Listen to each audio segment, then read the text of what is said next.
Good morning, good afternoon, and good evening, wherever you are on this vast planet we live in. I'm your host, Rodney McGilvery, and this is Ancient Mysteries Revisited on WELT 95.7 FM in Fort Wayne, Indiana. Coming to you every Mondays and Wednesdays at 2 a.m. Eastern Standard Time. And you can find us on YouTube, just search up Ancient Mysteries Revisited, and also on Facebook at facebook.com/Ancient Mysteries Revisited.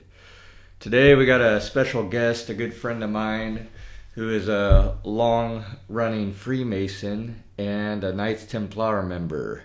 His name is Charlie Lauer. He's here in Fort Wayne, Indiana. He's got a master's in psychology, Jung psychology, and he's got a vast amount of knowledge of the esoteric realm, among other things, and we'll discuss all of that when I bring him on. So, without further ado, here is Charlie Lauer. Well, thank you. Good afternoon, Charlie. Good afternoon. Thank you for having me. You are more than welcome. If you want to give our listeners a little background about yourself, how you got into the Freemasons and how you became interested in the Knights Templar. Well, in college, I found out about Carl Jung's psychology, and that took it from there. So I said to my mother back then, is there a group around here that studies anything like this? And she said, there's a place called Camp Chesterfield, 70 miles down the road by Anderson, Indiana. So I went down there and studied for 30 years. And then in college, I got into Carl Jung's psychology, who was a Swiss analyst, dealt in numbers, mysticism, and symbols. And it took off from there. And a number of years ago, I've always heard about the Masonic orders. I read 25 books on it. I have an IQ of 168. I read 6 to 7 books a month. So the long and the short is, I studied it. I found it interesting. I went in and I joined. And there's 2 branches you can join. One is the Scottish Rite after you get in your basic Blue Lodge. I consider that the right side. On the left side is the York Rite side, which explains itself out of York in Europe. And you can go up that branch. Between the 2 of them, the York has the more esoteric material. It's only 15 to 20% of the Masons. By the way, we have one of the largest states with 60,000 brothers in the state of Indiana alone. In the world, there are 7 million brothers, so we are not alone. And then at the top of the York Rite, it's called the Knights Templars, the 7th, 8th, and 9th degrees. And if anybody's interested in the esoteric arts, after you join the Blue Lodge, which you go in and fill out an application, they interview you simply, and then if they allow you in, which most times they do, then you work your way up the ranks like anything else. Very interesting. How long have you been part of the Scottish Rite? Or the York Rite? For about 3 years now. So I got in it later in life, and I worked my way straight through. Some people get married, they have families, big jobs. I had to deal with none of that. And so when I apply something, I stay on course and do it. So an average of about 3 years. Okay. Well, I'm sure you've been involved with esoterics for much longer than that, though. Well, right. I came out of Carl Jung psychology, and then, like I said, Camp Chesterfield is a nice place to go down and take classes. You can go online and find out about Chesterfield. Yeah, Camp Chesterfield. That's here in Indiana. Yeah. And was it Chesterfield, Indiana? Yes, it's right next to Anderson, which is the city. And it works out quite well. But the long and the short of it is they have all types of classes. The majority, of course, like an metaphysical group, is women. And the teachers have been very good to me down there. So anyway, when you start to get on the tree of life, no pun intended, you start to run into certain things that are the same. So it doesn't matter whether you're in the Masons, the esoteric arts, you get into Carl Jung psychology, if you get into one of the Orthodox churches or into Jewish mysticism called the Kabbalah, it all winds up about the same place at the same time. Yeah, I've studied the Kabbalah for a little while and the Tree of Life system, and it does end up in similar areas as these other Yeah. orders that you mentioned. The interesting thing is I studied with a Zadok rabbi for 20 years in this area. I also studied with a alchemist in this area. I was lucky that they came through at the time, because those things aren't exactly open to the public on many levels. And then when you think of Fort Wayne, Indiana, you would not think of no. alchemy. And again, people came through at the right time, and if you take advantage. So wherever you're at in the world, don't think things are going to be there forever and ever, because they're not. If you have an opportunity, and it will cost you in time, money, or expenses. For my Jung psychology, I had to drive 4 hours up to Chicago on the other side to Rockford, Illinois. It was the only opening left, and the guy said, "Can you do it?" And I said, "Yes, I would." And my dad gave me his brand new van at the time and said, "Go, go, go." And then it's 4 hours coming back. So twice a week I drive up there, come back at 3 in the morning, half asleep. He was dying at the time of heart disease, but he was very nice to me. So anyway, when these opportunities are offered to you, don't wait and say, "I'll do it in another 10 years. You either do it or you don't do it. That's a valid point. I mean, you never know what opportunity you're going to miss. I mean, you might have an opportunity come to your attention. That's right. If you skip it, and that might be your only chance. I think the spirit, when Masons we call it divine providence, you can call it the gods, goddesses, the 7 archons of the universe. They give you opportunities, and they say if you pass it up 3 times, they will never give it to you again. So you will have, in your lifetime, for a subject, 3 times you will be offered. At the end of the 3rd time, they say, well, he's not really interested. All right, and that's probably true. I mean, if you pass it up 3 times, yeah. I mean, it's not really a point of your interest at all. That's right. But it's, going back to sure. Camp Chesterfield in Indiana, that's an old Madame Blavatsky camp, right? A theosophical camp? Well, they used to do a lot of that material. It was called the Fox Sisters. There was 2 sisters, if I remember correctly, because I'm dyslexic. I get a lot of things mixed up over 40 years. But they did phenomena in art and painting. If you just go down there for a nice weekend when they have an event, go online, like they had Spirit Fest 3 or 4 weeks ago, and spend a day, and they got a nice little museum. They have a cafeteria. You can go down there any day and walk the grounds. They have a grotto.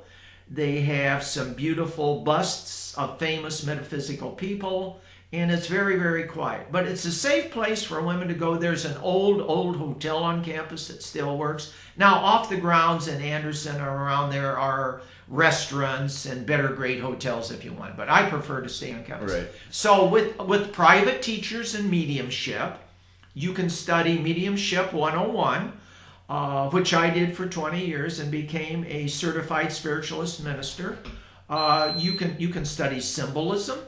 You can study colors, auras, and luckily in the Fort Wayne area, we now have places that do that also. But all over the United States and the world, there are these groups and people that are willing to help you. And it seems like these groups are not random points on the map. They seem like they are specifically chosen points, supposed spiritual centers in the world. Like you have, like Camp Chesterfield, then you go over to Ohio, you have the Serpent Mound. Mm-hmm. And there's these specific points where these spiritual groups are set up, and I think they choose these points on purpose. I do too. I think it correlates with maybe astrology. It does, but it also, there was a professor or a doctor called Lay. So there's what's called ley lines in the world. He went around, right. He's out of England. You mentioned the Serpent Mounds. Well, there's a small Serpent Mound right behind Camp Chesterfield, behind the airport there. And the Mound State Park right there. Yeah. So again, there are ley lines. Which goes back to the Native Americans in this area. And they choose these specific points, these mounds, to also celebrate these cycles of the sun. Right. And so astrology is a huge factor. Oh, when it they is. Choose these spots. One of my first partners was a professional astrologer, though she wouldn't say so, out of the Midwest. But she would tell, I would ask her about Jung psychology things and things at Camp Chesterfield, and she would tell me the dates, even to the point there's what's called time trip astrology. So when I'd teach in the Midwest, we would leave at a certain time on a certain date. And one day she got up and told me, we're leaving at 9:15. I said, all right, the car's packed, we're waiting to go. And she said, you will have a potential for an accident within the first 3 hours. Well, I stored it away and I left it. And on the other side of, I think it's Belmont or Bellevue, Ohio, there was a little grocery store, and a woman backed out right in front of me, and I quickly turned away from her, and I missed it. And she said, you remember what I said? Well, I said, I am an Aries, April 1st. I might be the fool, but I don't forget what you tell me. But yeah, astrology, it's nothing more than a psychological map. It's one of the early forms for mystics, priests, rabbis that taught, that still teach in some cities and some countries around the world. I would suggest in a lifetime you have what's called a life chart done by a professional, not by somebody on a computer. And it can run from 150 up to 350. But it's like a road map. You either use it, you can look at it and put it away. I prefer to use a road map. Right, yeah. Valid point. You could go into certain aspects of your life not blinded. That's right. Or else it will happen. It does happen. And it helps you understand why that happens. Yes, it helps you understand your sign. You are basically, for the first 6 signs near you, you understand them. And I took a course up at South Bend, Indiana by a Jungian analyst, and his wife was an astrologer. And she tried to work with me. But what we found out, the next 6 signs away, I'm blind on. I couldn't write them. I couldn't think about them. And she had to think about it. And she said, the farthest 6 signs away from you in life, you are blind on. But here's the point. That's what God usually lets you become attracted to, and you have a relationship. Or your kids are that. Right. And you say, why don't I understand them? Well, that's your life path, is to understand that which you don't know. Yeah, that would help you move through life a lot easier. You can understand your relationships a lot better. Right. You can understand your career paths a lot better. I mean, it'll help you achieve your opportunity. Well, here's the point. That's very good. When you get a school teacher that isn't nice to you, you get a boss that isn't nice to you, first thing quietly to do is find out their birthday. You go home or look it up on your computer these days. I'm way pre-computer. And you can find out if it's opposite you, 6 signs, you probably are never going to get along. The object to do is to be able to communicate with them the best you can and get through life. But inevitably, just because I had a partner that was a Sagittarius, I'm an Aries, I thought 2 fire signs would get along.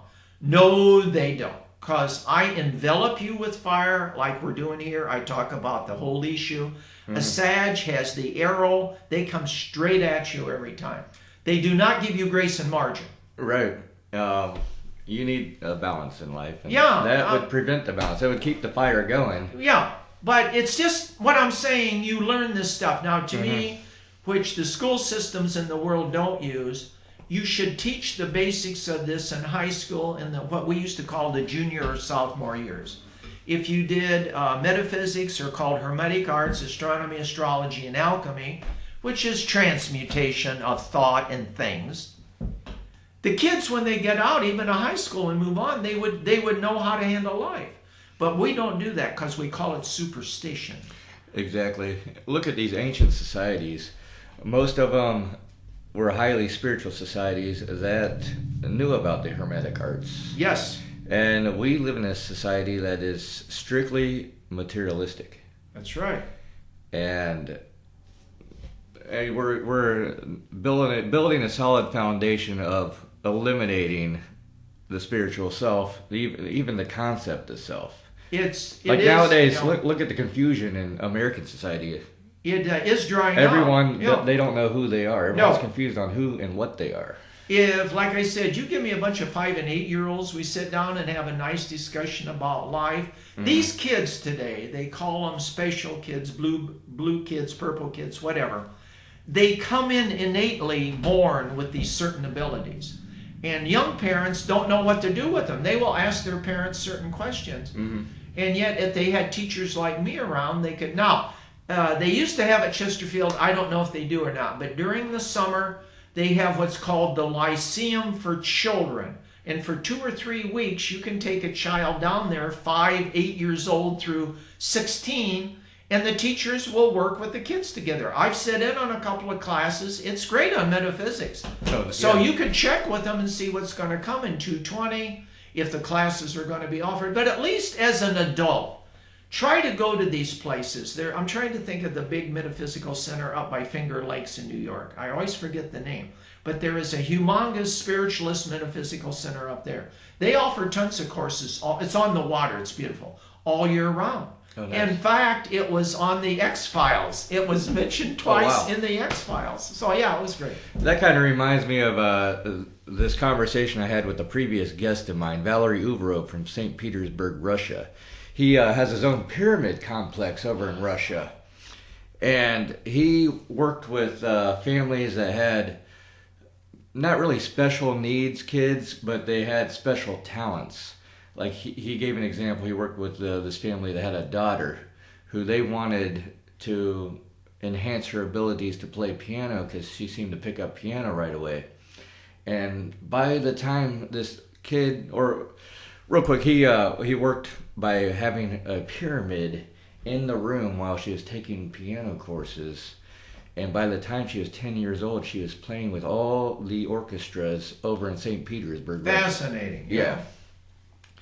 So spirituality can enhance these abilities of these kids. And a lot of children nowadays have these innate abilities that, as far as I can tell in America, we think that these are inabilities. Right. Yeah.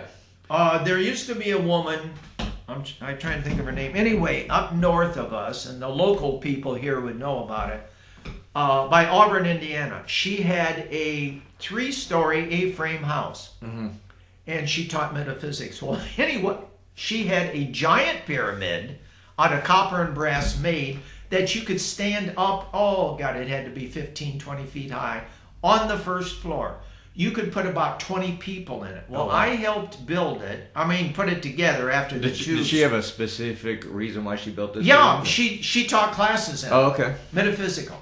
But the point is, the night we put it up, because the copper plate top had to match all 4 corners, there isn't any error for margin. So you'd get 3 parts in and 1 part would be left out. So when it got done after 3 hours, I laid there on my side for 10, 15 minutes, got up, went home. My left side of my face had a sunburn on it for 3 days. And this is in December. Okay. And it went away. I could feel the sting of it, but that's how much power. You were drawing in. It must have. Yeah. And the point is, I was sitting in there a couple of times, and a Roman battalion walked through. They looked at me, one in and out the other. Her bedroom, sad, was on 3rd floor, and 10 years later, she developed a serious cancer. They sold the house. They moved to Washington State. He was a computer expert. I don't know who got that pyramid. It was supposed to be outdoors where it should have been. She brought it in the house. Now, let's take this copper brass pyramid and then go to the pyramids in Egypt or in Central America and look at the power those have. Those are nothing but portal points. Yeah, specifically the Great Pyramids in Egypt. Yeah. For some reason, the mainstream population considers those old tombs when there's really no evidence yet to prove that they were tombs. I've had a couple of guests on my show that have come up with theories and have proof to back their theories that they are power plants. They are, and they're also, without going into it, once you're a Mason, you will understand this, it's the death and resurrection theme. So they would take the initiates in there, put them in the coffins, put the lid on, which I wouldn't like. I get very claustrophobic. Leave them for 3 days and 3 nights, take the lid off, and you would go to other worlds. You would be taught by mystical teachers in the spiritual realm. Come back, then you were initiated. You could go to the priesthood. You could go out and be a businessman or help people, and a woman too. So the point is, this carries across in the ancient Masonic lore. And if people want to know today about the Masons, I tell them one thing. Do not believe the garbage on computers. There is a book called Hiram's Key, Hirams, and then the second book is called Hiram's Book. Okay. Those are simple books to read. They're modern. They're written by... I've seen Hiram's Key, Yeah. like at Barnes and Noble. Yeah, that's right. I haven't picked it up because I just thought it was one of those other books that you could find No, at Barnes it's and a Noble. source book. Okay. So it's written by a Mason? Yes. Okay. Two guys out of England. And it isn't that long ago. But if you want to know how the Masons work and what their rituals are, basically the themes in the book, so I can talk about it, it's the resurrection theme. Christianity, we call it Easter and resurrection theme. In other cultures, they call it by other names. So you live, you're born, you die. Only the Masons do it symbolic death and resurrection. The pyramids did the same thing, only they made a humongous affair out of it. We do the whole thing in 2 hours. Right. And then go out and eat lunch afterwards. So food is always involved. If you guys want to join the Masons and like to eat, bring your appetite. yeah, bring your appetite, because it's fun. It's made to be educational, have awareness, and have fun with it. But you wanted to talk about the Templars a little bit. Yes, so let's go into the Templars, because the Templars are a fascinating topic and a fascinating group of knights. Well, basically what happened, supposedly, and there's 2 or 3 versions of this. Well, let's start with the Original? The original history of the Templars. Without going into the years and the specifications, here's what happened. In Europe, if you were not the first son of a nobility, you did not inherit anything. So you were left hanging. So you had 2 choices. And if you were, like I said, from a noble family, you could become a priest, you could join a monastery, or you could become a knight. Now, a knight is the lowest thing on the totem pole there is. So the kings were having rowdy knights. They would go out and hurt people, destroy villages, because you were trained as a knight. You wanted to fight something or someone. Now, the best movie out there on all of this, I recommend that you see, is an old movie called Excalibur about Merlin, and we can talk about Merlin later on. But the point is, it's an hour and a half long.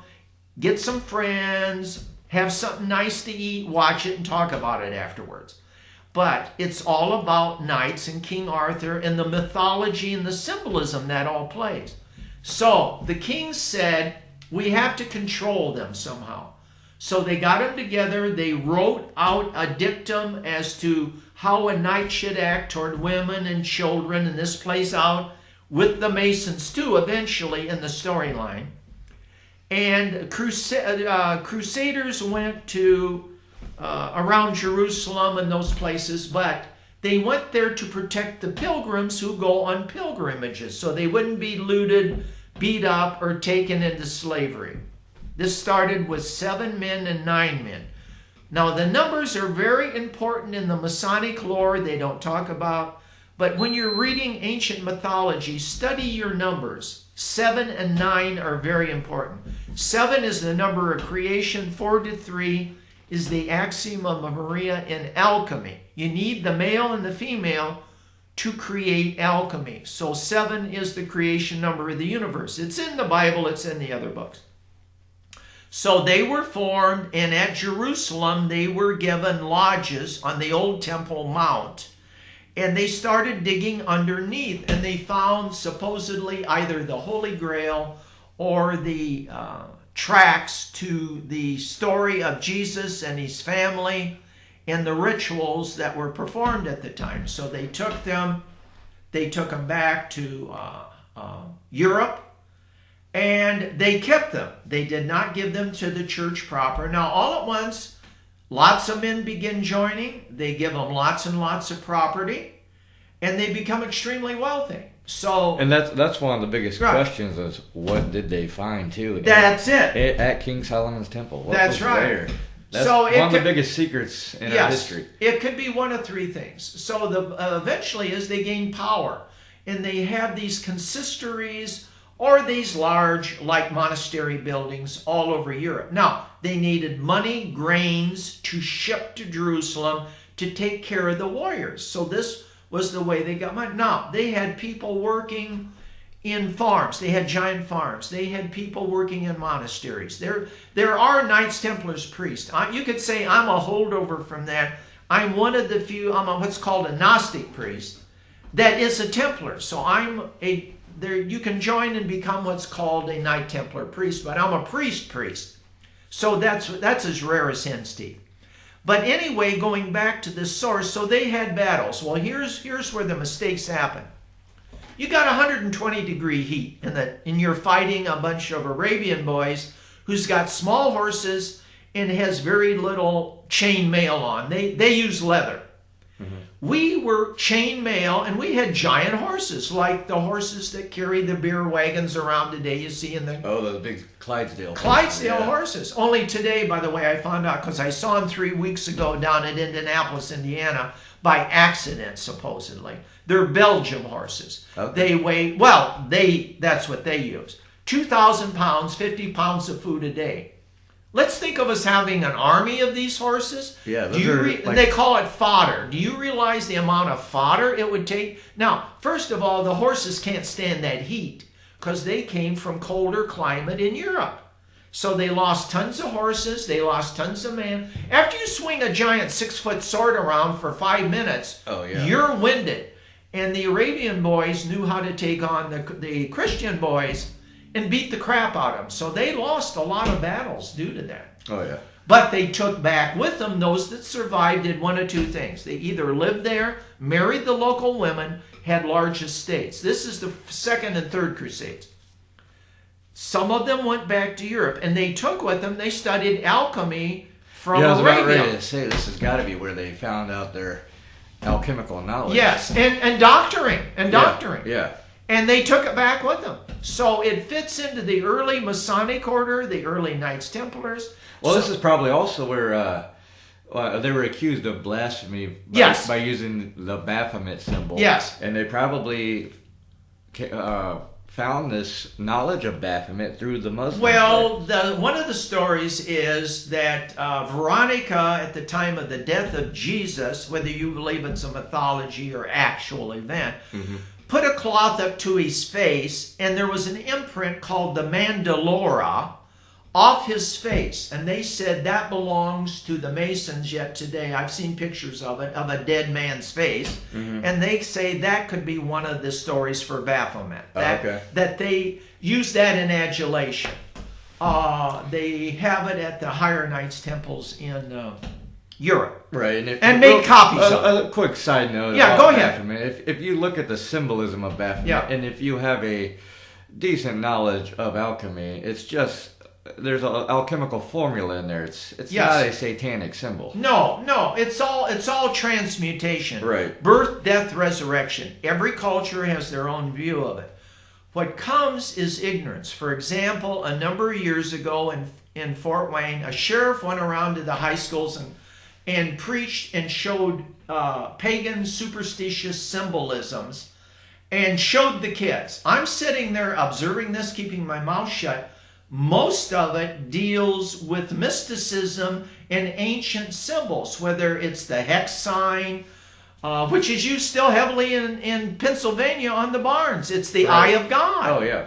Or whether... What time period was this with that sheriff doing that? Was that in the 80s? 30, 40 years ago. Yeah. There was a whole time period in the 80s called the Satanic Panic in America. Where Americans were afraid that their children were Satanists. Yes.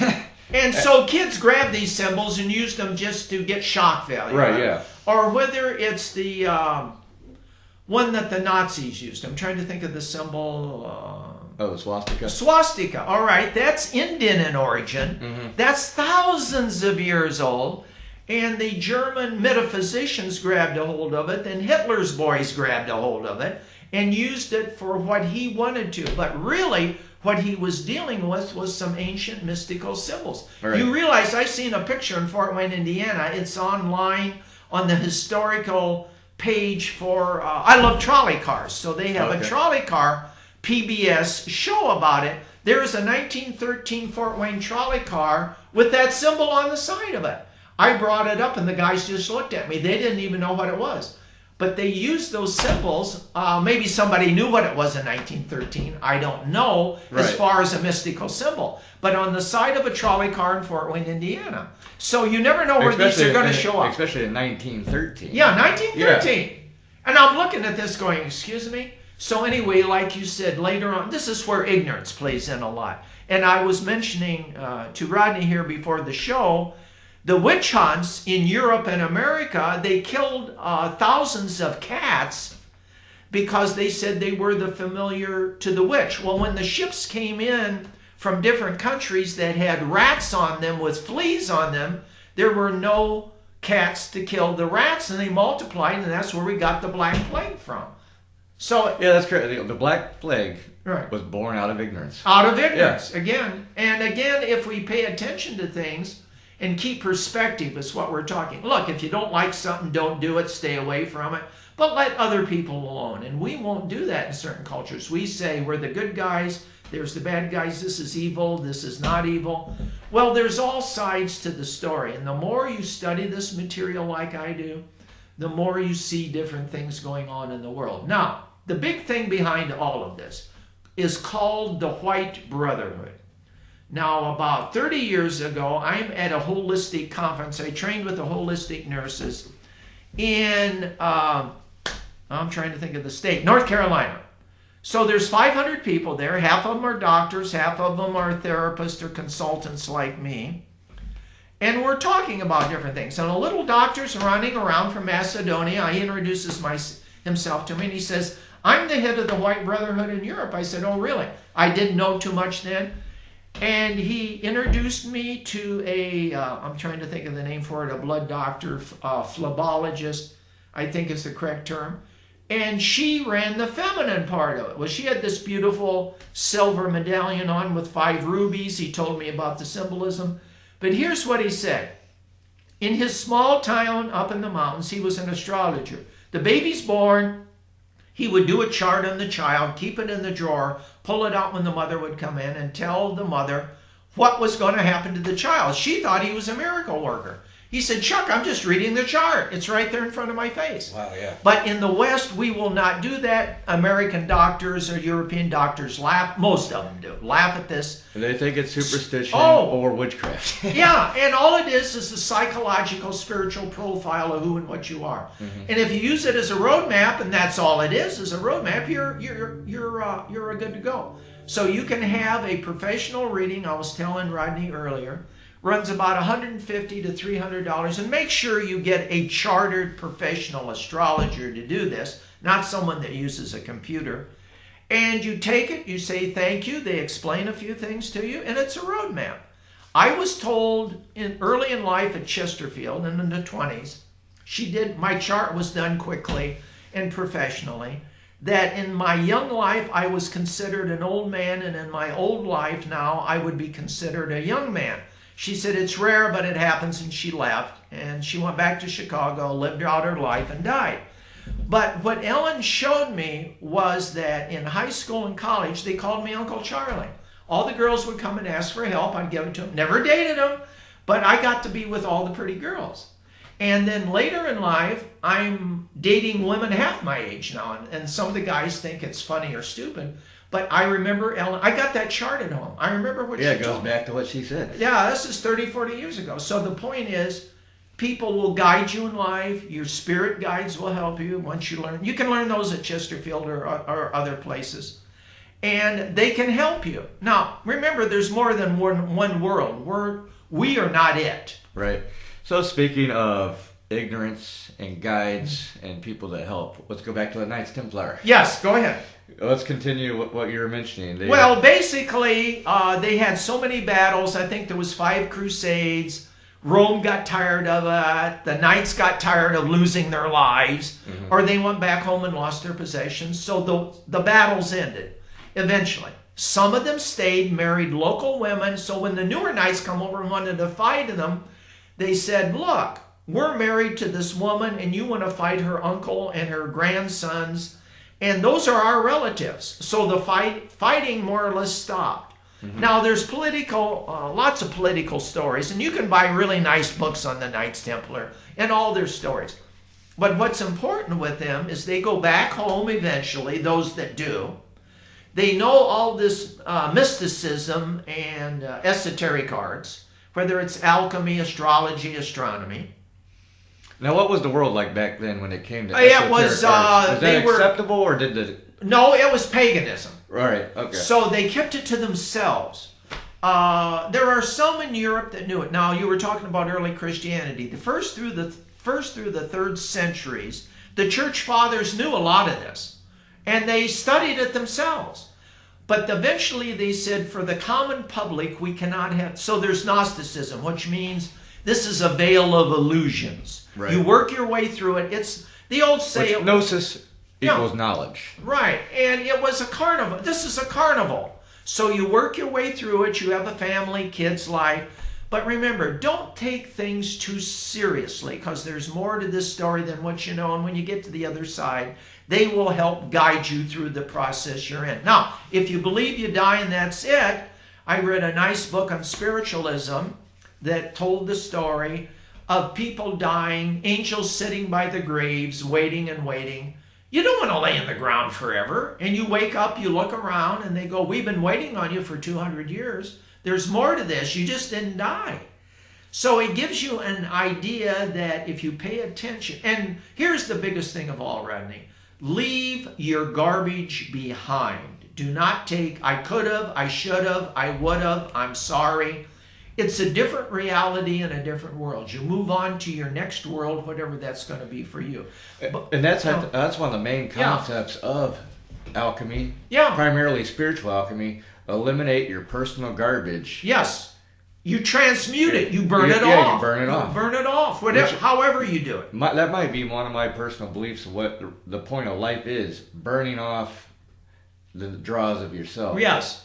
I'm going to get this guy's name wrong, but go online. There's a channel called Gaia, $10 a month. A friend of mine shows it to me. Oh, yeah, you could get that on any smart TV. Yeah. Gaia, yeah. And there's a guy called, I think it's Van Nettelheim. That's close to his name. Okay. But he says on 6 simple shows, 20 minutes each, you stay neutral all your life. It's hard to do. So your chakras, your 7 energy points, you work your way through life. This is what it means in the Bible. Never look left or right. Yeah, Stay your the Kabbalistic middle pillar, all that. Yeah, always, and this plays out in the Masons. Mm-hmm. Again, there's 3 pillars in the Masons. So when you read this literature, and the Masonics is nothing more than a guideline to help men get through life and to work with the family. So the other rules of the Masons are, you never go against the government in the country you live in. You support it. You never pick out religions and beat up on them. Whatever religion you come from, you support it. Now, that's one reason I think the Catholic Church is against Freemasons, because those out there who do not know, there's a long-running history of the Catholic Church being against the Freemasons, and the Pope doesn't allow members of the Catholic Church to become a Freemason. I think it's because we accept all religions. We do. And here's the other point to that. They say over half the cardinals in Rome are Masons. They're just quiet Masons. They don't talk about it. Remember, you're dealing with very educated men sitting over there day after day doing jobs, and at night you can get bored. So do I believe that some of those boys belong to lodges? Yes, I do. Are they going to talk about it publicly? No. Now, I'll give you a prime example with that, with astrology. Okay. The new Pope, not St. Francis, he could be a saint someday, took his name after St. Francis. So I'm sitting at home, my mother's alive, they show his birth date. I get hysterical out loud. Mom said, why? I said, well, first of all, he's a Sagittarius. And in Chinese astrology, he's a rat, so rats wonder. Now, one of my partners, she was a Sagittarius and a rat, so I know what's going to happen, and it did. They offered him the keys to the redone apartment when he was made Pope, and it cost $2 million. And he said, no, guys, I'm not going to live there. Mm-hmm. So he lives in a large YMCA for bishops and cardinals up at the top floor. And men come up and down in the elevator with him, and they about fall down because here's the Pope of the world riding up and down in an elevator. Mingling with the masses. Yeah, with the regular people. Yeah. And the other thing was, he's got the Pope mobile. He won't ride in it. He drives his own little white Fiat. Now that car was just put up for auction recently. They took it away from him and he's got another car. Okay. But security had to follow him around. He drove his own car. Now you got to remember where he came from in South America. And I always get this mixed up. It's either Argentina or Brazil. I think it's Argentina.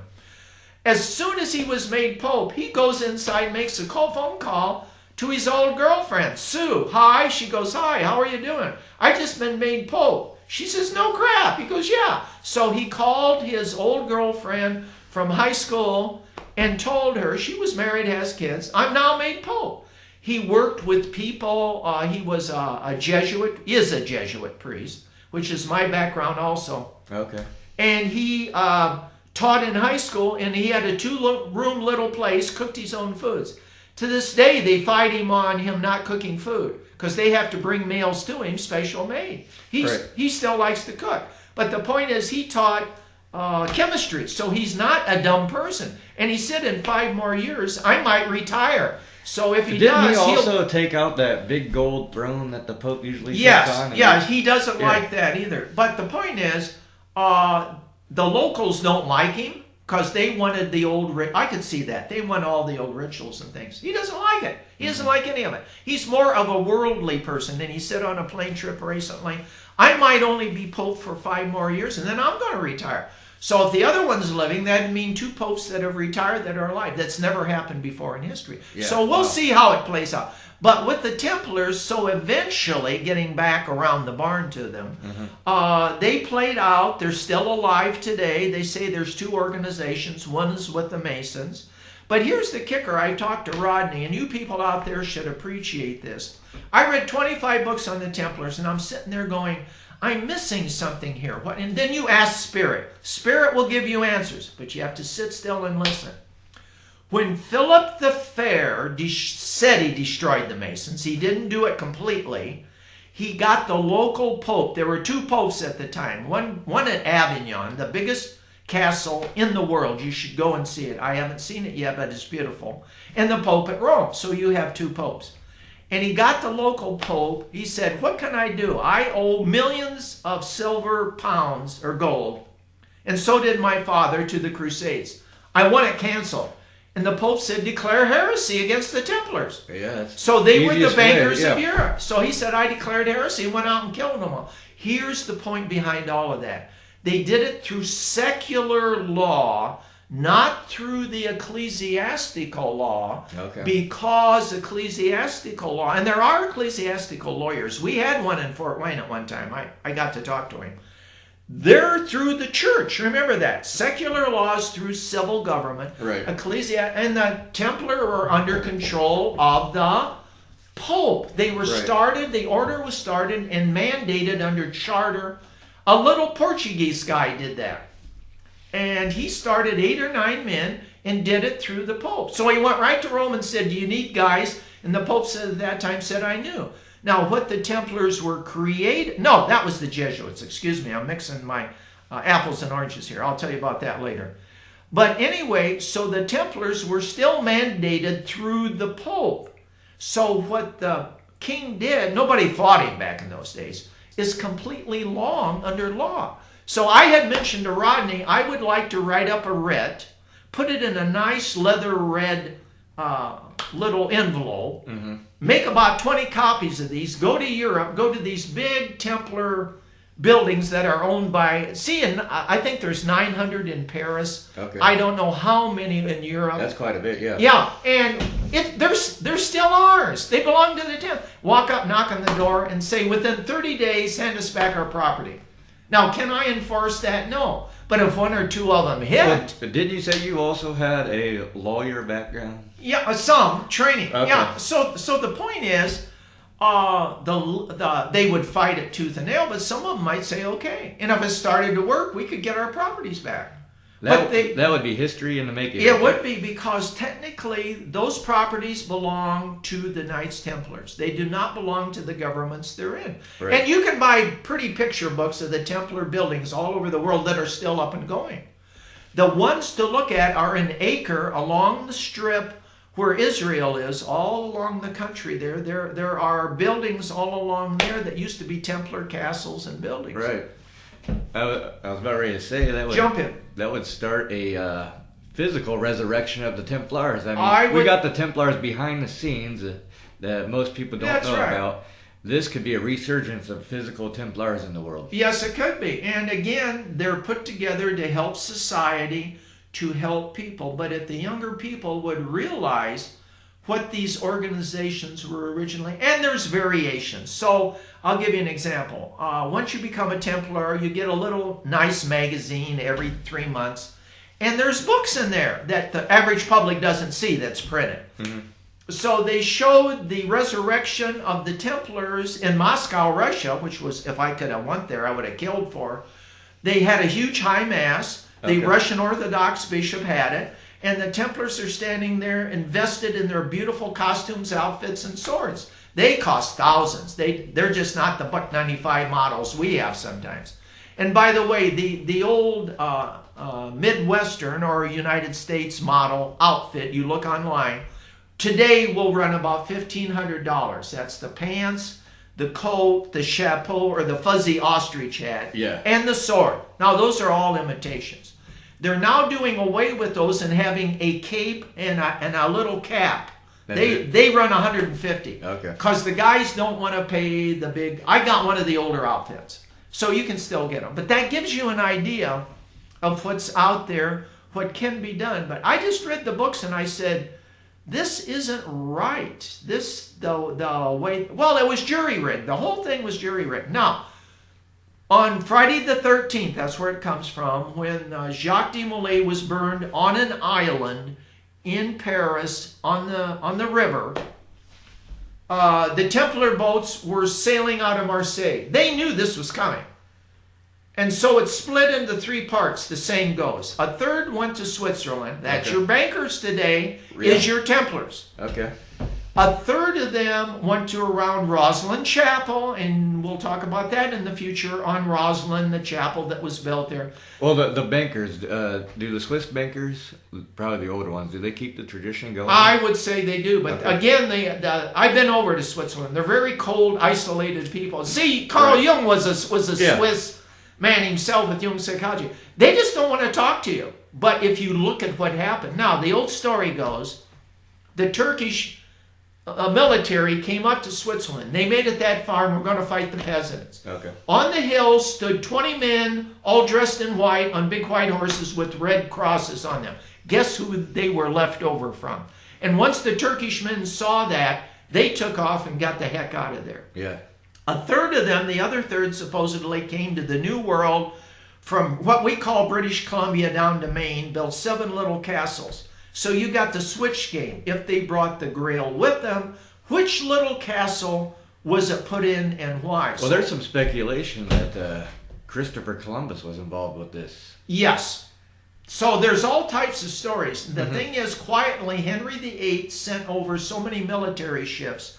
They went to where these castles were, tore them down looking for the Grail. That you don't hear in history too much. No, but he was looking for the Grail. Well, personally, it's a symbol. It could be a chalice. It could be a silver plate. Right. I personally, upon my research and my meditations, I think it's more symbolic. I think it could, but do I think it could be manifested into an object? Yeah. Because what you think, you manifest. Now remember, the human mind goes throughout the universe. So we're in contact with other beings, the whole universe. We rarely use our mind, the power. We only use 10 to 15% of our mind. Right, also goes along with the Hermetic axiom of as above, so below. Yes, and if we open up to this, so Joseph Campbell is another one to read his books on mythology and history.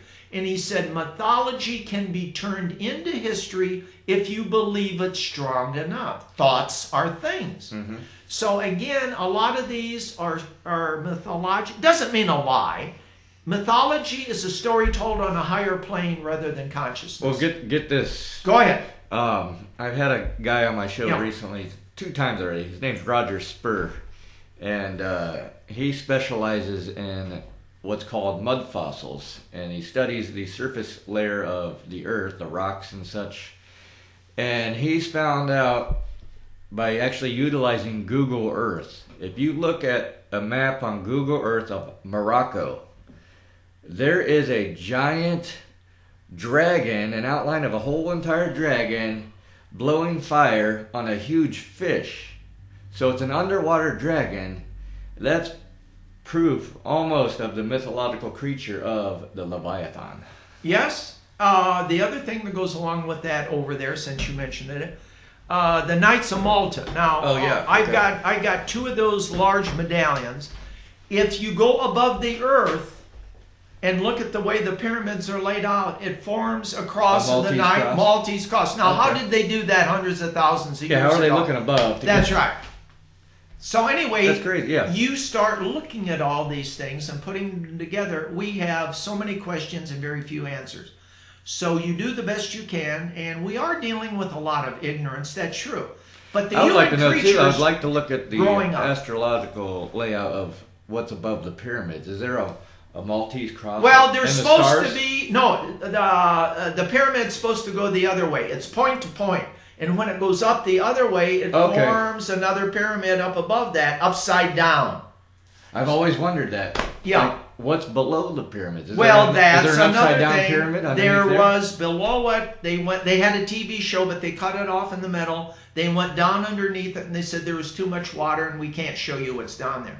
I think there are large vaults. I think there's materials down. You can go crazy with this. Oh, definitely. I think, well, they said it once upon a time, the pyramids we know are just the top of things. The sand is filled in. That's what I heard too. And again, with the special radars and everything, the governments know this stuff. We don't know them per se. But private satellites are out there. It's illegal to take any kind of little artifact outside of Egypt. It's huge. It's on government lockdown, yeah. It's huge because the one Egyptian professor has been on TV a lot. He said, we have robbed them blind for centuries. So we have an obelisk in Washington, D.C. Guess where it came from? It came from that concept. Yes, and again, inside of Rome, where the Pope stands and talks to the people, is a large object. Well, look at the obelisk in Washington, D.C. Yes. There's that big pool of water right in front of it to get the reflection, and that's very symbolic. It is, and the one in you got a whole nother train of thought is where they burned a monk called Bruno. You can look his material up, Bruno, and put the obelisk there in Rome. Well, Bruno believed, like Carl Jung called active imagination. So in the old days, the big speeches in the Greek oracles would give, or the Greek plays, they would remember room by room certain words. So they would speak for 3 to 5 hours. Shakespeare did the same thing. So they would create in your mind a room, a building, certain items in the room, and you would remember your speeches. Well, by the Shakespeare's time, they didn't burn you for that. But before that, they did. It's called the Glass Castle with Bruno. Okay. There's a guy named Pico that came in there too. Look up his material on the same thing, Pico. Now, most of these guys knew astrology, astronomy, and alchemy. But remember, the monks, a lot of them were well-educated people. So what did you have to do? You memorize things. Oh, definitely, yeah. You study things, but they kept their mouths shut. If the church found out about it, they could burn you at the stake. Yes, and the monks are definitely known for silence. But anyway, getting back to with the Templar material again, they then brought that over stateside. A vestige of that, not the whole thing, is with the Masons, and on the left side, I'm using that symbolically, would be the York Rite. On the right side would be the Scottish Rite. And the York Rite is 10 to 15% of the members. We have 2 or 3 buildings in Indiana of the Masons. And I just finished yesterday on a Saturday an all-day initiation, and someday I'm going to get your spokesman here, your narrator, Rodney, into the York Rite. And I sat through all the rituals. So I had a nice black uniform on. I had a cool sword on my side. I had my ostrich feather hat. And even with the air conditioning on in that building, a lot of the Mason buildings are not air conditioned. Right. I was still hot. Then afterwards we had a nice dinner. In some of these meetings like this, you're allowed to bring your spouse or your partner. So afterwards the wives were sitting downstairs or came in toward the end. And they can eat a dinner. There were some nice speeches given, like in any organ. Welcome to the new initiates. And so we had beautiful steak, chicken. I love real mashed potatoes.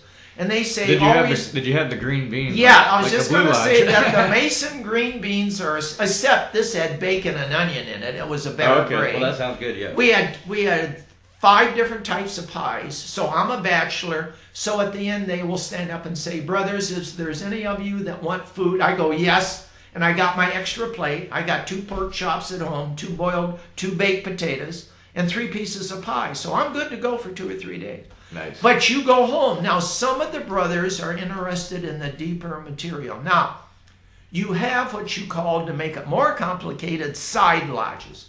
UD lodges, ultra dispension. Oh, like the research lodge? Like the research. Yeah. I helped charter 2 in Indiana. The original one, Dwight L. Smith, was rechartered.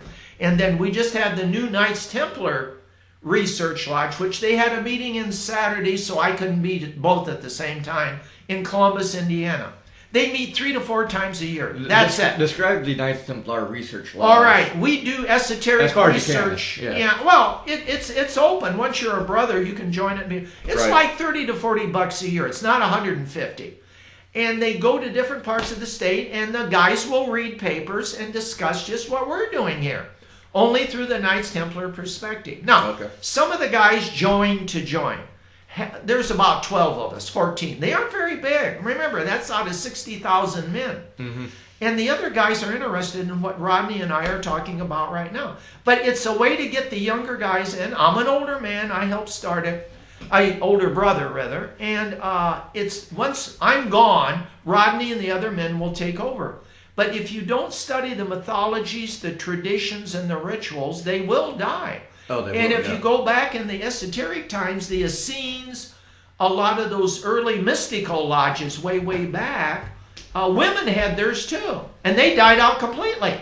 Yeah, well, there's a lot to learn from the mythology. Yes. And these ancient stories. And if they die out, that could lead to a major problem. Well, the thing is, the good thing about the human soul and spirit, they're recreated in a different way, with the same symbols. Now, if you study basic numerology, if you study numbers 1 through 10 in numerology and symbolism, if you study your basic colors, your basic chakras, if you study your basic symbolism and mythology, like with Joseph Campbell and Carl Jung, you can go to any religion, any philosophy, and there's the same principles are held. Just like with the Masons, when I walked in, I knew more or less 90% of it. Now, I have a man that's mentoring me for another position, and he said, Chuck, when you're initiated, do me one thing. He said, what? He said, keep your mouth shut. Because he said, you know this stuff, and don't act like a know-it-all, which I didn't. But I go, I know this, I know this, I know this. Now, some guys walk in off the street. They have no training in their 20s, and that's okay, and they come in, and sometimes I'll talk to them over a beer, or we'll go out and eat lunch. Rodney and I will go out, or other brothers. Now, like I said, if you want to know about we're not giving away any secrets. There isn't that many to begin with. Oh, yeah, you could honestly go online and almost find out anything. Yeah. Like, look at this book real quick, Charles. Sure. I got this. I just found this book, Duncan's Ritual, at a garage sale a couple blocks from here. There you go. That's wonderful. And that's got a lot of the original rituals in it. Now, they'll change the wording. They'll change. Now, there's actual, which is cool. Once you get in, there's certain words that's right out of the Middle Ages. And the brothers don't know what they mean, and they tell you what they mean. They hold no value for them because they don't apply today. Now, I tell people this. The Masonic rituals are out of the 1700s. The way they conduct themselves in the ritual room. The only thing you can't do in a ritual room is talk about politics and religion. That goes to the Joe's Bar and Grill, or when you go out and eat lunch afterwards. Yeah. In the room, you stay within your guidelines. If you don't, the worshipful master can stand up and say, Charles, would you please leave the room? And you have to leave. So that's basically about it. So there isn't any humongous secrets. The Masons are not trying to take over any government. Because some of the guys laugh and joke, the headmasters, we can't even get 9 guys for a meeting sometime. How are we going to take over the world? Oh, yeah, I mean, people joke and say Right. that the Masons are Illuminati and stuff, but Yeah. there are some people that actually really think that the Masons are Illuminati. Well, there are organizations. Talk about being a Jesuit priest at one time. There's a real nice book from German translated called the Illuminati. If you get your hands on it, I got one. It's a hard read. But the guy that started it was a Jesuit priest. He got bored with the rituals. Oh, from Bavaria? Yeah. Germany? Yeah. And he wrote a lot of rituals. They're nice. I read them. There isn't any problem with them. But even if those guys did exist, which some say they might, they can't take over the world. It's too complicated. Now, I believe behind all of it, is there a potential? I call them 7 archons of the universe. Archons. And Carl Jung speaks about them. They come out of a book called Isis, the Veil of Isis. Well, I've read the Archons are also like almost attributed also to the archangels. Is that true? That could be that. Anyway, it's so far up that we have to get there to find out for sure. Yeah. But the point is, they run this universe. Above them are the gods and goddesses, and above them supposedly is the source. Right. Or as they used to say in the As with everything, there is a Yeah. hierarchy. There is and if you play it out, once in a while, if they got nothing to do and you ask for help, they'll support you. Mm-hmm. If they manifest, I suggest not running around telling your neighbors, I saw an archon, they'll think you're nuts. So I believe I've had visitations when I've been really depressed, upset. I went into a grocery store about 3 months ago. A guy came up, looked at me, smiled. He glowed. I'd never seen a man like this before. Nice dressed. He said, you know what? Things are going to be better for you tomorrow. He patted me on the shoulder, walked by. I never saw the man again. What was he? An angel, an archon? Who knows? But remember, they can take any shape they want to. They could be a human being. They can be an animal. They could be a kitty cat. Right. We don't know because they're so far ahead of us as creatures in this universe. Right, and what form they take probably has to do with your perspective at that time. That's very good put, Rodney. And the point is, they can only work with what you know. Remember this. They cannot go out of your guidelines. So at Chesterfield, they teach when you do a reading for somebody, you can only give a reading within the parameters of what that person knows. So spirit guides on the other side too.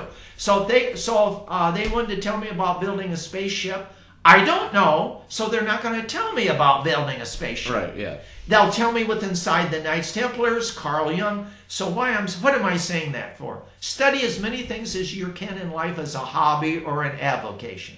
Then your guides can reach you to give you some advice, what to do, what not to do. How do you raise your children? That whole concept of perception Yes. is definitely a Jungian concept. Yeah, and watch your projections. This is a good person, this is a bad person. Yeah. You don't know why they do the things they do. You don't know their life structure.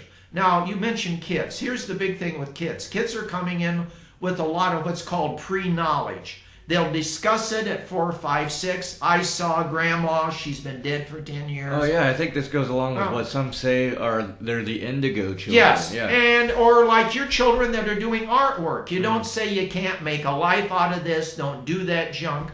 You once don't know where it's once gonna- you say that, Yeah. you put a stop to it. Yeah, You and prevent their growth. you want to help them. Yeah. So there are children's organizations in metaphysics. I mean, I was in tap dance as a kid. I did artwork.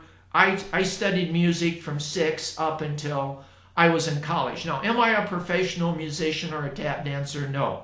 Do I believe it helped me in life? Yes. So whatever your kid wants to get into, if you can afford it, have the kid do it do not force them to do drama or music or singing if they don't want to do it. If your kid wants to grow up and be a mechanic and Uncle Bob's a mechanic, have the kid go on weekends over to Uncle Bob's house and rebuild a car engine. But let the kid pick their own road. Most kids today know what they want to do. I had a beautiful young girl I met at Wendy's where I hang out. God bless Dave Thomas, 33rd degree Mason. She turned around and looked at me. Now, a young, beautiful young blonde girl at 13 in combat boots does not do anything for me anyway. And she said, those cost me $200. Would I buy that for my daughter or granddaughter? No. But then I said, what do you want to be when you get out of high school? She said, I'm going to be a marine biologist. I said, great for you. Our oceans are going down the tube. And we need people like you. And she looked me right in the face and said, I know that. So already, She I was said, 100% confident that that's what is she's going to be. Yeah. yeah, and I said, how's your science grades? That's the only thing she said, they're very good, and we're moving from here soon to the coast. I said, perfect, well, good yeah. for you, Susan. So anyway, some young people know how they can help the world, how they're going to be. So whether they're going to be a doctor, a lawyer, a mechanic, it doesn't matter. And with the Masons, Oh, yeah. And bless those parents who let these children do that. And can afford to help them. Right. If you got a kid that wants to be a Mason, I think it's 18, 19-year-olds now, have them go down, talk to the Masons, they fill out a form, or in your 20s, 30s, 40s, doesn't make any difference. If you're a wife, look at it like this. You know where your husband's going to be, you know the meetings you're going to be at, and you know he could have run around in a silly hat with a sword on and an outfit like me, and he's going to be okay. And also look at it this way. Your significant other is joining an organization that teaches morality. Yes, it does. And how to take care of your government, Yeah. and how to work with children, your children or your grandchildren. So they see Grandpa running around in an outfit and he tells them what to do. So the kid says, when I grow up, Grandpa... Now remember, there's a girls' organization in this too, called the Rainbow Girls. So they can say, it's like Masons, Girl Scouts for Masons. Right, which you also have the DMOA for the younger boys. Yeah, for the boys. And then they can go right from there when they're old enough into the... And they do nice things and they go on trips. Speaking of DMOA, Jacques DMOA was the Knights Templar guy. Who got burned at the stake. Now, why did he do that? Well, let's see. He's an old man. There was 2 or 3 of the hierarchy, so while they took the hit, the other guys are escaping behind those. So they focused on the burning and everything of these guys. And remember what de Molay said when he was dying. Within a year, to the king, he pointed at him, you will die and the Pope will die also. And they did. Because he had the other Knights Templar out there doing the work for him. Yes. Yep. And so these stories are interesting. There are little movies made about this. Remember, like with any movie or any story, take it with a grain of salt. Oh, definitely. Take it with a grain of salt. There might be a hint of truth in it, but yes. overall... And if you want to know... Especially Hollywood, it's entertaining. Well, that's it. They're out to make a buck. Yeah. If you want to know something, find yourself a Mason, ask them if they're York Rite, and ask them if they're a Knights Templar. They can sit down, buy them lunch. You buy me lunch, I'll talk to you. Yeah, that's a great trade-off. Yeah, it is. And like I said, just if you get a chance, go over to Wendy's sometime. I go over there about every day. Have a Frosty. Have a hamburger. Take some change. Put it in the little box in front of the cash register. That's for Dave's children for orphanage funds. And Dave was an orphan. Remember that. Yeah, a lot of people don't know Dave Thomas was a 33rd degree Mason. He's 33rd degree.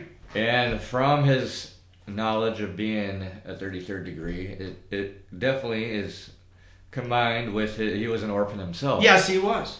And one thing as a Mason, you're taught that you take care of orphans and widows. Orphans, it's in the script. It's in the script. And remember this, I'll just say this much. If your partner or your friend or your husband becomes a Mason, he has to support a brother Mason if he's asked for help. It's in the ritual. That's all I'll say about it. Mm-hmm.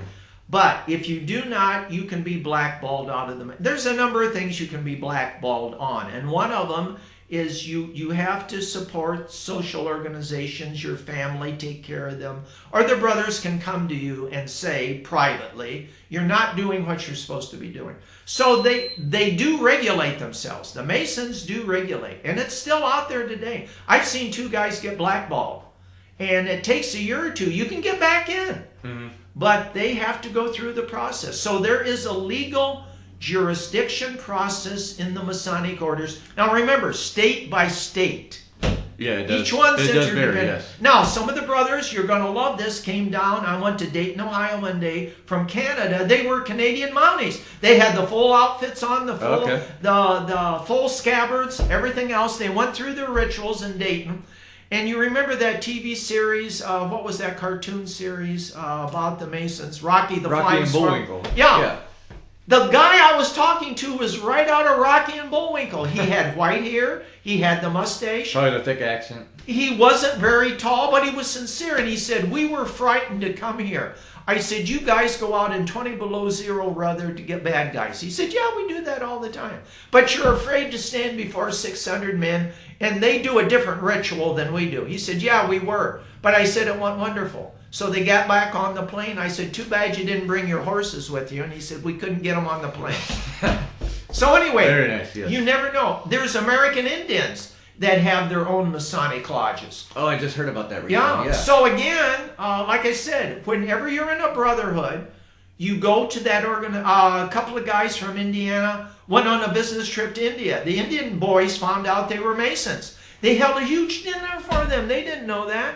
And they were glad to have visitors from America that were brother Masons. Right. And they so you just never know. Did they have like the Native American regalia? I'm pretty sure. Yeah. And so anyway, like I said, it's shown in a little different ways in different countries, which is to me the fun of it. Like I said, someday I want to get to Russia, I want to get to Moscow, and I want to see what the Knights Templar. Now, am I going to understand any of the language or any of that? No. Will I understand the ritual? Yes. And that's the important part. That's the important part. Right, and that goes on with Jung theory of symbols. Yes, once you know your symbols, you're good to go. Just like 100 used to be a huge thing, and I'll give you a prime example. There used to be a half-ton truck. Think of this, a little small that was under 100. Now we have 100, 200, 250, 350 trucks that people drive. So the point is, numbers have been watered down. All you need to know is numbers 1 through 9 in creation. Yes. 10 is an illusion, is 0 and 1. What's your computer's based on? Ones and zeros. Ones, and think about the illusion. Now, when I walk into a restaurant, I see a mom and dad and a 10-year-old and 12-year-old all on their smartphones, not looking at each other, eating a meal. That scares the heck out of me. This is the way the world's going. Khrushchev said one day, a farm boy rose to the top in Russia and became a head of the Russian government.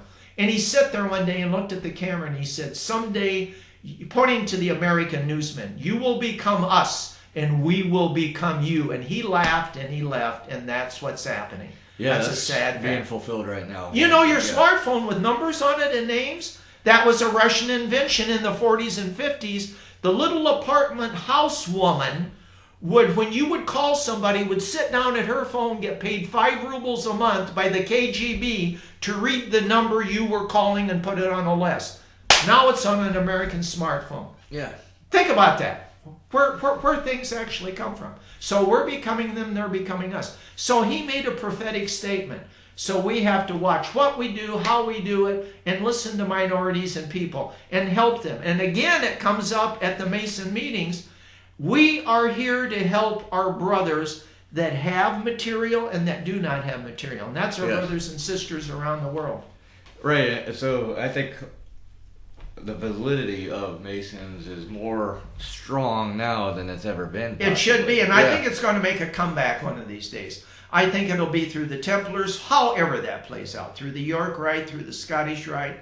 But the comeback, I can see it has to do with the age that the world's in at the time. Yes. Combined with how society is, which that also correlates with the age of the world. And world. you mentioned ages, so to finish up with, I'll bring this up. We're what's called the Kali Yuga Iron Age. Okay. This is the age of merchants. It goes from gold to silver to brass to copper to iron. So we're in the last age. When this age stops, we will go back to the very beginning of the golden age. And it says in the Bible, men flew before they walked.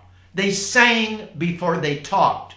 These are mythologies that are telling truths. But right now, the merchant iron age is, how much is this worth? So some guy will say to me, why should I join the Masons? And if they want to get something out of it, I'll say, son, maybe you shouldn't join the Masons. Because you join it after you learn some basic rituals, you then help other people. So on a weekend, they might have a pancake breakfast. The public can go to it. They might have a public dinner. The public can go to it. So they're and we're in parades. A Halloween parade, we'll hand out candy to the kids and things like this. So the Masons are out there helping city people, and they sponsor things for children. Right. So anyway, we are out there to help people. Do I believe the Templars can be strong again like they used to? We're not going to run around and have horses, but I do like my swords. I got 5 of them. But again, we will be out there. Unless the power grid goes down. Right. Then we might have to take up the horse. There you go. And I live out north of Fort Wayne is a little town called Grable, Indiana, which was a beautiful metaphysical book center. If you ever get here, go online, Catalpatry Shop. March Code teaches lovely courses out there. But they have tons of horses, big horses. So when I went down and was voted in for the High 12 as a vice president for the state 3 weeks ago, they asked me to move my car. Now the parking lot's empty. I said, why in God's name? He said the horses are, what's the beer company that has the... Oh, Budweiser with the... Budweiser's coming in here with 6 vans, 6 semis. They unloaded the horses, they put the wagon together, they took it around the city. So I said, when I come out from the meeting, and they chose the Shriners, Scottish Rite place to do it at, because it's downtown. Can I see them? So I stood next to one of these beautiful Belgian horses. The horse looked me in the eye and he was saying, I'm more beautiful than you are. And like I said, they are humongous. Now imagine a knight towering over. Oh, they do. Imagine a knight being on one of those with a sword. It was the tank of the day. Oh, you could cut through any line of soldiers with those horses. But anyway, the point is, I think that material is going to come back.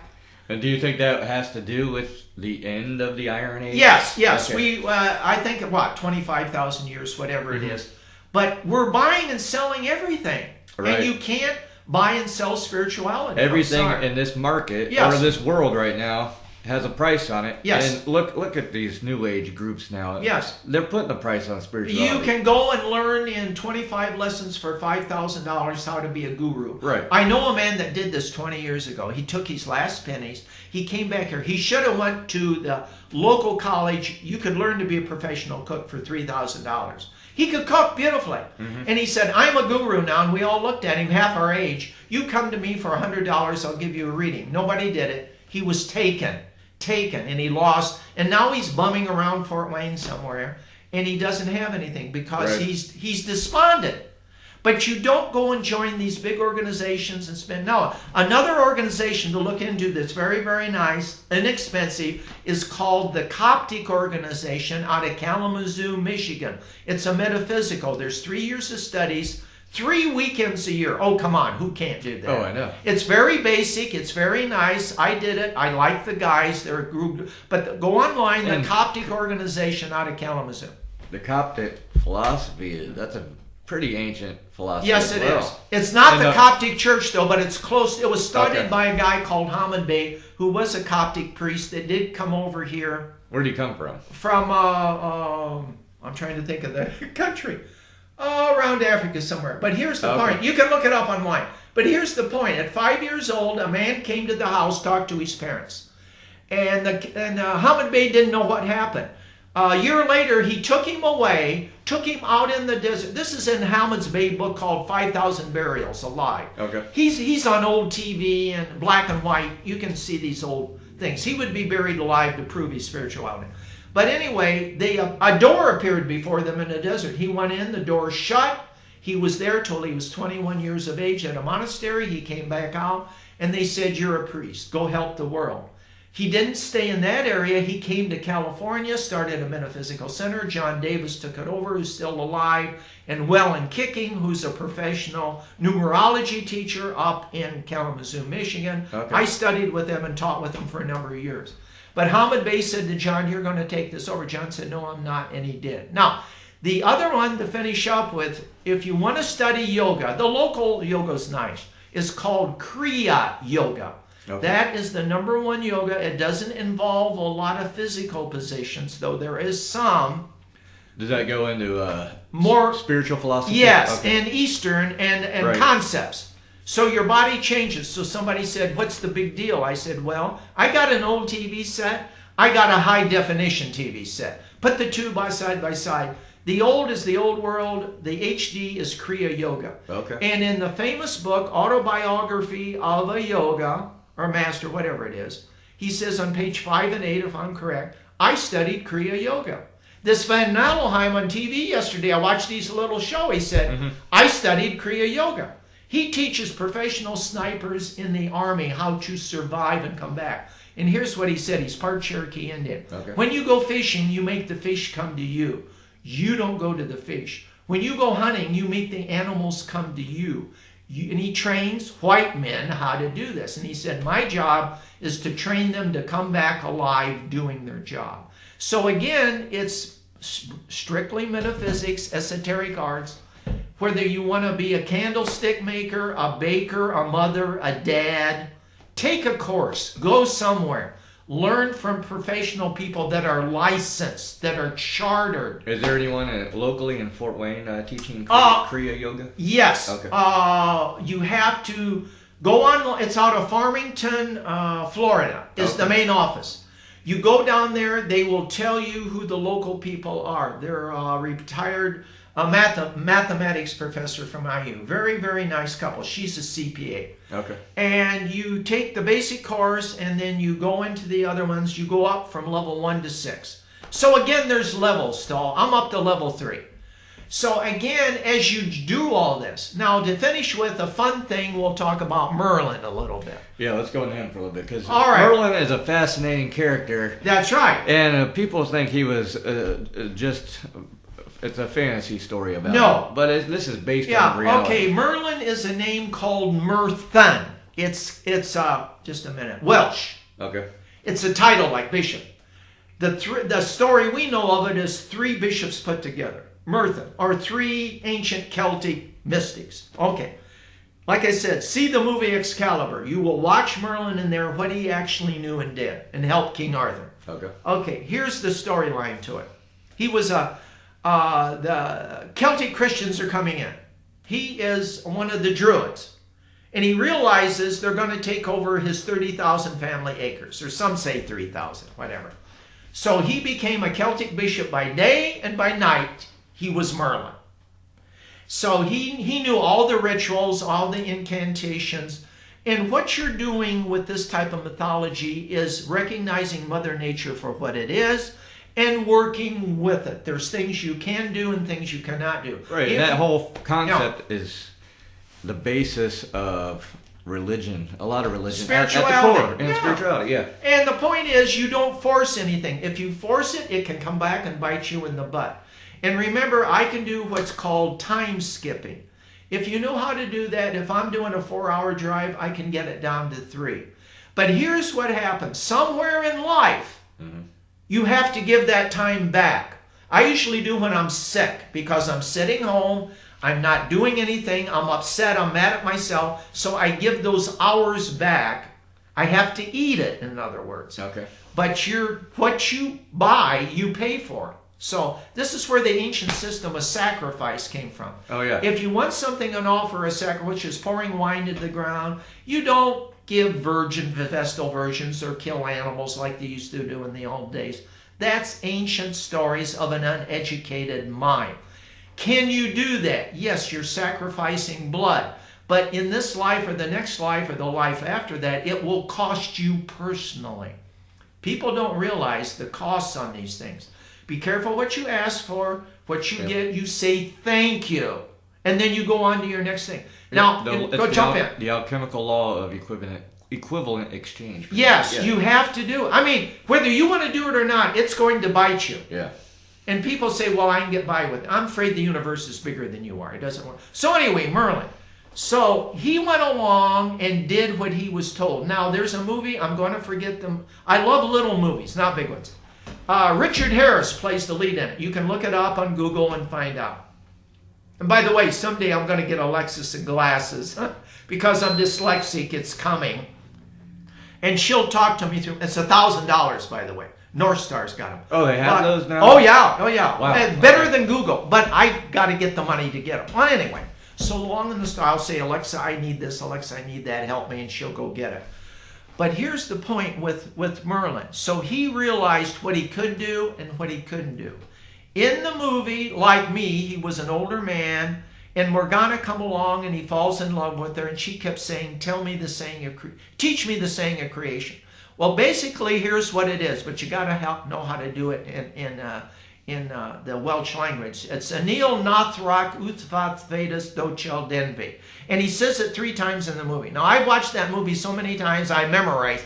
And if you put the title, it's got titles. You can, Okay. But it's like a giant soap opera. It shows him in all the battles. No one's touching him. He has the spell of invisibility around him. Oh, wow. Yeah. So, when Arthur's born, the king says, I want to go mate with that woman over at the castle. And Merlin's looking at him and says, you do? He says, yeah. He said, okay, on one condition. I get the baby. And he goes, I don't care about the baby. So he changes his facial features into what the woman's husband looks like. And he goes and mates with her, and 9 months later, she has the baby. Merlin comes back, puts out his hands, he grabs the baby, gives it to him, he gives it to step-parents to read. She's screaming bloody murder. It's a nice movie scene to watch this. Mm-hmm. Then the king, I forget his name, asks him again to do this, and he looks at him and says, this is what people miss in the movie. It took me 9 moons to gather together that energy to create the dragon, like you were talking, the dragon's breath, for you to go over the void to the castle, to mate with her. And you want me to do that again? He said that took a lot out of me. People don't realize high-end magic, or what is really called is theurgy, not magic, Right. takes a lot of energy out. It can. So let's look at this, and then when people read the book on Hiram's Key. So you have the lodge room, or you have the place where the Hierophant works. So the Hierophant is standing at one end, the altar's in the center. He says the saying of creation. By the way, in today's lingo, we would see these are area codes. So you're calling a god, a goddess, an entity. Be careful the area code you use, because you want to make sure you're calling the... Because if they respond to you, a demon or something. they look at you and go, excuse me, you got my attention, what do you want? Now, the biggest mistake they make is after the ritual's done, you have to dismiss the entities in which they, to do. So in the Masonic rituals, we start a ritual, we end a ritual, and we close it down like we started. Kids that mess with this today, don't close it around. So those entities are hanging around. That's why you got to be sure which area code you're calling. That's right. Because some of these won't go away. That's right. Yeah. And again, if you think of it just like that. Now, we've gone from what? Analog to digital? Think, way back then, they had digital. So what's the difference? I know this much. Digital comes in a burst. Okay. So all your answers, including Tesla, said he was walking, he looked down in the sand and dirt, he drew the symbols. It came to, by the way, Tesla's dad, I'm going to screw this up, it's partially right. He was an Armenian priest. Okay. So Tesla grew up well educated. Then he came to the States. Well, his big thing, too, was working with frequencies. That's right, that's electromagnetic energy. Okay, on the Gaia channel, this little old, like my doctor I had as a child, is sitting there looking at you before he died. It's in black and white. You can see. He said they lied to us about everything. They've lied to us about math. They lied to us how the world's put together. They've lied to us about religions. But he put his finger up in there and he said the rats are getting smart and we're getting out of the cages. Very true. I like that. So electromagnetism, he said, is the key to the universe. And he said if you understand, and if you look at all the yoga rituals, aligning the pyramids, aligning the body, it's all, I mean, people and kids can do what's called, they can move objects. I forget the term for it, on a table. It's electromagnetism. Right. So again, learning all the arts, what they used to call them in the old days, all the arts is nice. Now, after you have the ability, what are you going to use it for? Are you going to use it egotistically? So I can walk around and say I'm a top Mason. Well, big deal. That and a cup of coffee will cost me $2. Who am I going to help? So here's what I've had interesting, and I only had one person with me who was not a Mason.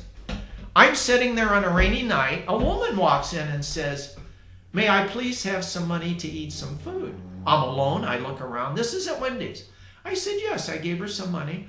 And she said, next door is a gas station. I'd like some gas, please. I said, you go out to the car and wait. I brought the food out, and I gave her money for gas. And next to her was this big dog. She said, we're traveling through. She said, may I take some of my food and give it to my dog? I said, well, of course you can. She thanked me and she left. Who was that person? Was that person actually there? Was it a test for me to say, I'll help you, or get lost? Right. Now, yesterday I had a lot of stress. I told Rodney about this. At the end, the woman I had to deal with had a brand new 9-month-old puppy boxer that wouldn't let me along. Black. There was the black dog. I go out and make some little bus trips I do. I go out and pay my bill for the bus trips. Now, those dogs I know. There are 2 black lab dogs. Okay. I come to see Rodney today. Guess what? He's got a black kitty. And 2 of them. And 2 of them. So again, animals are brought to me when I'm under a lot of stress. Learn how God or the goddess helps you in stress. Now, do these animals help relax you? Yes. And Yeah. Change my energy. Okay. Change my energy. And it could be a person. It could be an animal. It could be flowers. It could be an herb. Person, yeah. It depends on what you're interested in. Exactly. And God knew that I needed that baby boxer to lick my face. And she knew I was under stress. And I had to give her lots of numbers. And she had to write stuff down. And I said, dear, I'm dyslexic. So she helped me do all this. And the boxer played with me. So the animal helped me through the stress. So it could be a child. It could be an animal. It could be a plant. It could be a dream. Look at all the dreams in the Bible. Now, the Templars' business is to help other brothers and to help family members. So that's the job of the Templars. Even today, though it's more institutionalized than riding on a horse and going out and winning a battle. Right. That's another age. Could it happen again in a different way? Yeah. Who knows? Back then, originally, the Templars helped guide Pilgrims. We're all pilgrims on our path. That's very good, Rodney. And the point is today, by the way, if you have a son in service, they have Masonic orders in the military service all over the world. So a young tall kid, oh my God, he was 6'8". He's a lieutenant colonel. He came in his uniform. His dad is big too. He got his degree work. I shook his hand and I said, go back to your unit. He's out of Texas. He's a tank commander, for God's sakes. He's now deployed across.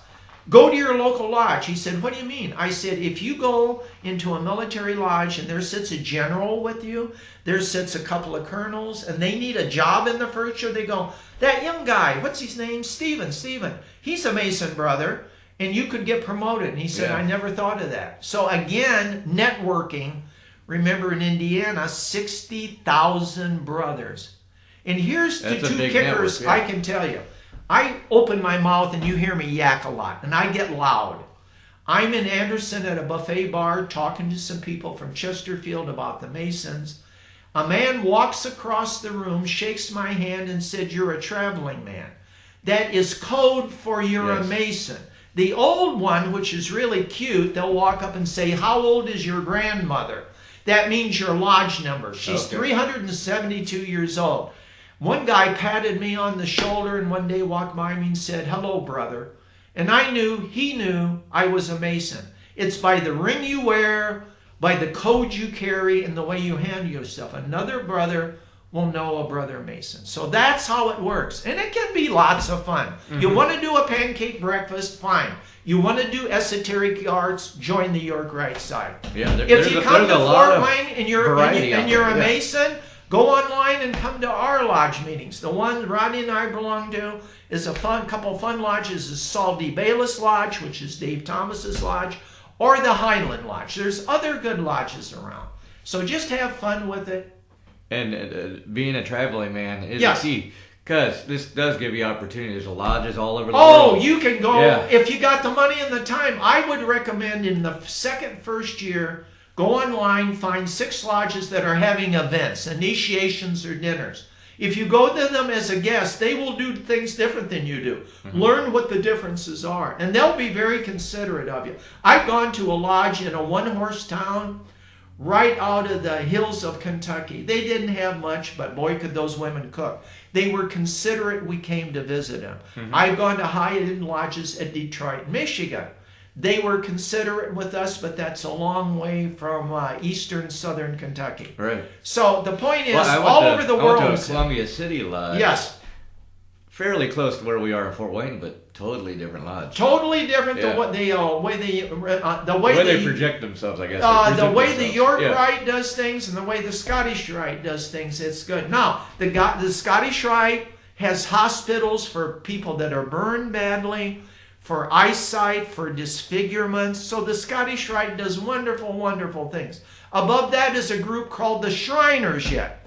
They're fun. They're the little guys you see run around in wagons. They have clown, a group. They have other things. That was started not so serious in the 1900s, but they still help people.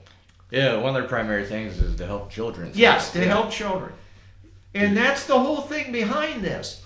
The Masons are there to support the government, their social structure, and their family. And they tell you when you're initiated, if you can't be there once a month, don't worry about it. Your family comes first, right, or your job comes first. So just keep that in mind. You don't abandon everything you're doing to become a Mason. No. Right, because this is going to help you enhance those aspects, the family life, and work you'll life. see license plate with the Masonic emblems on it. That's always fun, going through traffic. You're waving at somebody. Now, we don't have a code. I'm trying to think up a little code. If you're following somebody without disturbing traffic, one Mason, without pulling up beside them and waving and pointing at the back of your license plate, there should be a little symbol we can use. Well, a fellow brother of ours, he mentioned he saw someone in a big traffic jam, saw someone next to him that was a Mason, just went like this. I never thought of that. And there you go. The guy let him through. There you go. Yeah. I'll keep that in mind. And again, Rodney told me a secret you can't see on TV, but that's a very good sign. Yeah. The other thing is you can buy little plaques for $4 or $5. I have 3 of those on the back of my car. Oh, those little emblems? Yeah, you can buy all. I mean, there's now the medallions. This is going to be for guys that like medallions. I have over 75 medallions in 3 years. I joined another little side lodge up at Angola the other day, and they held it at the Moose Lodge and had a nice lunch. They gave me 2 more medallions. So again, you can't wear them all on your uniform. Wear Black, down your shirt. Yeah, and you look like an old Russian general. I hope the Russians aren't listening to me. But the point is, they made fun of me one time, so I took a lot of them off. I said, by God, I earned them. I'm going to wear them. Mm-hmm. So again, they have widows come every so often and speak about their husbands at the lodges they were in. A woman brought in, a man had 125 medallions. Now, he's passed away. She took them home. What I'm going to do is give mine when I get ready to go, and my sword's like to Rodney. He can pass them out to other Masons working their way up that want these medallions. So you can have big ones, maybe you can have do little like ones. I always wondered if we'd in the future have like a local museum here. That could possibly be. They got them all over. Now, what people mix up, they think Washington, D.C. is our headquarters.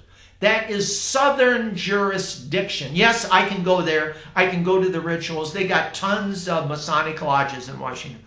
Our headquarters is out of Lexington, Massachusetts, is the northern headquarters. Okay. So the long and the short is, the reason bodies are buried on Lee's mansion, called Arlington Park, is if they knew the war was over, they did not want Lee to come back and get his house. Okay. So they buried the bodies and now call it Arlington Cemetery. That was the main reason. So that's a piece of history. You start getting into this stuff. It gets fascinating as to why people act, and it's usually not. Remember, it gives you a better understanding of the country you live in. Lincoln could go out from the White House on a hill and watch the North and South have a. Washington D.C. is actually a southern city, and yet our Capitol building was there. Think about that. Mm-hmm. And all the political intrigue that went on with Lincoln and Washington. Remember this about Washington. He was through 3 major battles he should not have survived. Those rifles were not rifles, they were blunderbuss. The 50 caliber ball could only go 50 feet, yet he rode in between lines, held his arms out and said, "Come on, boys, let's get them." Now, I think personally at night, the Masons got together from both sides at a pub, had discussions, had a meeting, went back out and had the bottles. Mm-hmm. George III, King George, got a report one time and said, "I'm spending too much money on this war. It's over." That's not what you get in history books. So the point is, Cornwallis had to turn in his sword to George. He was angry and upset. This little bitty upstart country beat this professional, or supposedly beat this professional. He had his second banana take his sword to give to George. George stood back, made his second banana take the sword from Cornwallis. And they played the music going off into the distance to the ships. The world is tumbling down or falling down. Now, the British did three things. And you got to be careful politically. You had your choice to go back home, to stay here and turn everything over that the British owned to the American, including businesses. Or you could take your possessions and go to Canada. A lot of them went up to Canada. And when we go up there to do things in metaphysics, you still today get this grr attitude from the people in Canada. And don't think you don't. The further you go out in the boondocks, which I've been way out, which I love up there. Where they speak French still? Yeah, oh. Yeah. And the women are absolutely gorgeous. Of course, I got a French background named Despares. But the point is, there is a strong anti-American feeling. But they're Americans too. We're still on the same continent, but they don't say it that way. Right. But the point is, it's very subtle. So one day I said to the nice guy at the motel, I got some American books. I want to send. Don't you send me your American books. We've got our own books in Canada. I don't need your books. And then he caught himself.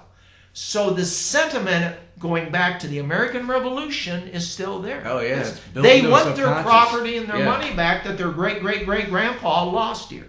That's kind of how you feel about the Knights Templar. Right. And sometimes, we want it back. Right. And sometimes in the future, you and I will talk about Benedict Arnold worked for George Washington. He was a great soldier till he pulled a turncoat deal. And a gentleman that was the head of, what's the big military institution they train guys at here in the States? I'm trying to think. He wrote a book about Benedict Arnold and George. It's a beautiful book. You can buy it in paperback. That'd be interesting, yeah. All right. Thank you. Well, that wraps up our show. It's been a pleasure, Charles, having you on. It's been a pleasure being here. And you could join us again anytime. You're more than welcome. I mean, we got a plethora of topics we could discuss. Sure.